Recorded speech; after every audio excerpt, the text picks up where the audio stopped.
Apakah Indonesia saat ini dalam keadaan krisis? Lalu, apakah yang sebenarnya terjadi? Mengapa banyak masalah keamanan di Indonesia? Pendapat saya dengan pertanyaan tersebut akan saya jawab. Indonesia tidak dalam keadaan krisis ekonomi. Indonesia tidak ada dalam masalah ekonomi. Kita ada dalam masalah perpolitikan luar negeri dunia, di mana semua bangsa sedang melakukan manuver-manuver untuk kepentingan masing-masing. Dan kita lupa akan interdependensi, ketergantungan antar sesama negara tersebut. Saling ketergantungan satu dengan negara yang lain tersebut saat ini menjadi sangat vital. Ada dua kubu besar, kubu obor dan kubu Amerika. Begini maksudnya didetailkan. Berkali-kali kita mengatakan bahwa Indonesia ini dijebak dalam middle income trap country. Kecuali kita mau bekerja sama dengan hegemoni dunia, baru Indonesia bisa menjadi negara maju. Maksudnya bagaimana? Indonesia bisa kuat hanya dengan dua cara. Ikut arus kuat hegemoni Amerika atau melawan dengan menggunakan MMT, Modern Monetary Theory. Di mana salah satunya selain konsolidasi kekuatan kelas menengah dan bawah, yang terpenting adalah kedaulatan mencetak uang print money berdasarkan proyek. Sayangnya saat ini kita tidak memilih keduanya. Malah seakan tidak jelas mau kemana arahnya. Maksudnya bagaimana nggak jelas arahnya tersebut? Kalau kita mencoba menghasilkan sesuatu, katakanlah mobil, maka ada lebih dari 6.000 part atau bagian dari mobil tersebut. Dan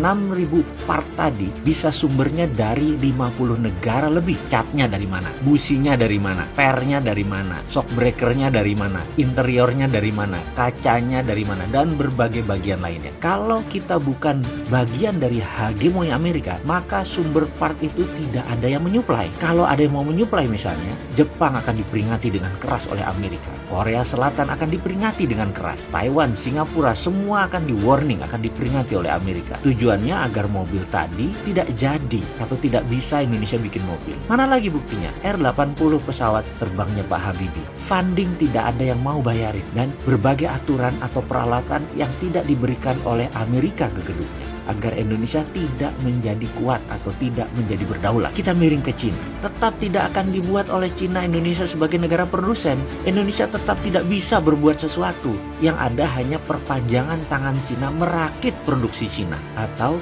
dibuatkan hanya infrastruktur statis. Kalau infrastruktur dinamis seperti power plant, pembangkit tenaga listrik, mutu barangnya sesuai pengembalian modal. Kembali modalnya misalnya 15 tahun. Ya barang itu 15 tahun nol nilainya, depresiasi. Jadi ujung-ujungnya di tahun ke-15 tidak dapat apa-apa.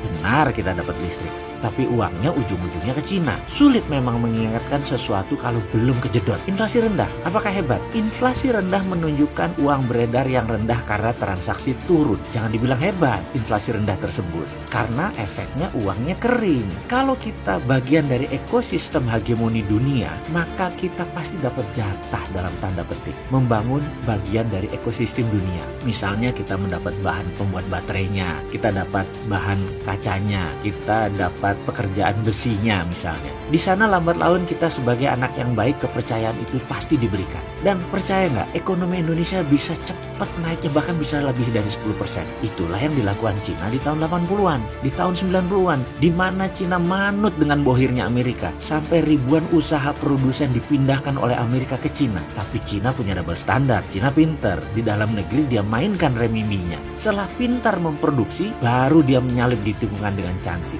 Cina dulu imitating country, negara peniru. Sekarang Cina adalah innovating country, negara pencipta. Kita sebaiknya juga begitu, meniru cara Cina, pura-pura nurut dengan hegemoni, miring ke Amerika. Nanti akan dikasih kerjaan memproduksi kecil-kecilan, bagian dari ekosistem ekonomi hegemoni dunia yang mainstream. Dan percaya nggak, mendadak demo-demo hilang loh.